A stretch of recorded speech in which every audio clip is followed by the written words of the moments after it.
কারণ অন্য ক্যাডার থেকে একজন যখন আসেন তখন আসলে তার এই চিন্তাটি বা এই অভিজ্ঞতাটি থাকে না যে শিক্ষা ক্যাডার থেকে একজন উঠে যাওয়া পদে পদে কিভাবে বিভিন্ন জায়গায় বৈষম্যের শিকার হয়।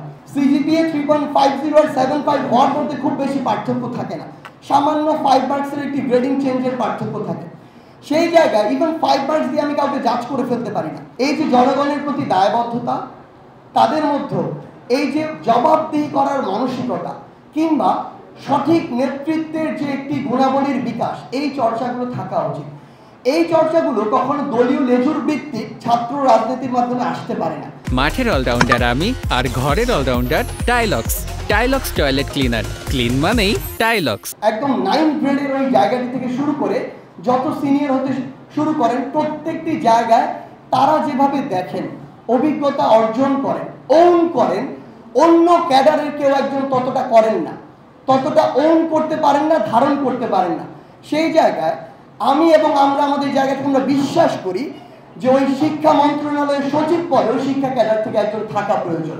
কারণ অন্য ক্যাডার থেকে একজন যখন আসেন তখন আসলে তার এই চিন্তাটি বা এই অভিজ্ঞতাটি থাকে না যে শিক্ষা ক্যাডার থেকে একজন উঠে যাওয়া পদে পদে কিভাবে বিভিন্ন জায়গায় বৈষম্যের শিকার হয়। এটি অনুধাবন করার জন্য এবং এটি পরিবর্তনের জন্য অবশ্যই শিক্ষা ক্যাডার থেকে একজনই সেখানে আসা উচিত।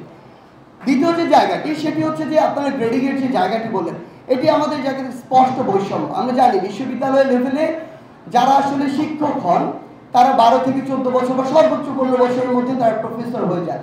সেই জায়গায় এখানে যদি 25 থেকে 30 বছর লাগে, এটা স্পষ্ট বৈষম্য। এবং আমরা আমাদের জায়গা থেকেও বিভিন্ন চাকরির পরীক্ষা দিয়েছি, বিসিএস এর প্রিলি দিয়েছি, রিটেন দিয়েছি, ভাইভা দিয়েছি।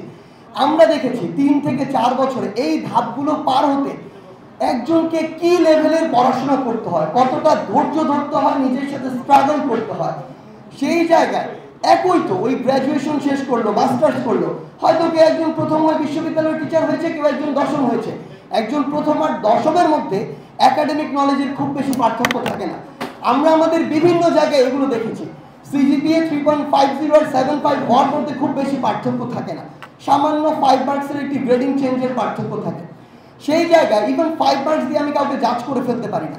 এই জায়গায় আমরা মনে করি এত মাস্টার্স বা অনার্স শেষ করার পরেও যারা এই কষ্ট করে প্রিলি, রিটেন, ভাইভা, বিসিএস এর মতো একটি টাফ প্রক্রিয়া শেষ করে সিভিল সার্ভিসে আসে, তাদের সাথে এই যে পদোন্নতি বা গ্রেড 4 বা গ্রেড 3 গিয়ে শেষ হয়ে যাওয়া, এই বৈষম্যটি আমরা মনে করি অবশ্যই দৃষ্টিকটু এবং এটির পরিবর্তন হওয়া প্রয়োজন।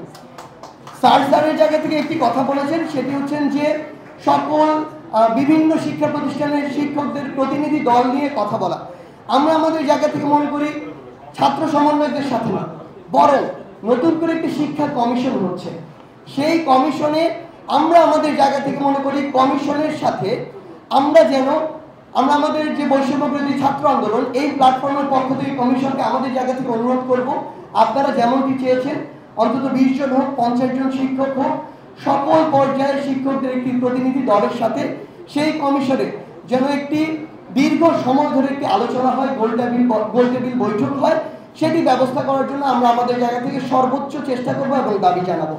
এবং আরেকটি জিনিস শুধু বলতে চাই, আমাদের যারা শিক্ষার্থীবৃন্দ রয়েছেন, এখানেও কিছু রয়েছেন আমি দেখছি, আমরা আমাদের জায়গা থেকে মনে করি আজকে যারা শিক্ষার্থী তারাই হয়তো একদিন শিক্ষক হবেন, পলিসি মেকার হবেন, দেশের বিভিন্ন জায়গায় তারা নেতৃত্বে থাকবেন। সেই জায়গা থেকে তাদের মধ্যে এই যে জনগণের প্রতি দায়বদ্ধতা, তাদের মধ্যে এই যে জবাবদিহি করার মানসিকতা কিংবা সঠিক নেতৃত্বের যে একটি গুণাবলীর বিকাশ, এই চর্চাগুলো থাকা উচিত। এই চর্চাগুলো কখনো দলীয় লেজুর ভিত্তিক ছাত্র রাজনীতির মাধ্যমে আসতে পারে না। তারা কি করে, তাকে যে নেতা বানিয়েছে তাকে খুশি করাই হচ্ছে তার সর্বোচ্চ এবং প্রধান লক্ষ্য। সে কখনো চিন্তা করে না যে তার সাথে বা তার পাশে যতগুলো শিক্ষার্থী রয়েছে তাদের প্রতি তার একটি দায়বদ্ধতা রয়েছে, তার জবাবদিহিতার জায়গা রয়েছে। তার উদ্দেশ্য একটাই, তার নেতাকে খুশি করা। এভাবে তো নেতৃত্ব তৈরি হতে পারে না। সেই জায়গা থেকে আমরা মনে করি শুধু আমাদের তিতুমির কলেজ নয়, বাংলাদেশের সকল শিক্ষা প্রতিষ্ঠান, বিশেষ করে বিশ্ববিদ্যালয় পর্যায়ে এবং পরবর্তীতে যদি সম্ভব হয় কলেজ পর্যায়ে, এই ছাত্র সংসদ নির্বাচন 2025 সালের মধ্যে হওয়া অতি জরুরি। এবং আমরা আমাদের জায়গা থেকে এটি চাই, এটি হওয়ার মাধ্যমে আলটিমেটলি যে বাংলাদেশে আমরা প্রত্যাশা করি যেখানে জনগণের অধিকার প্রতিষ্ঠা হবে।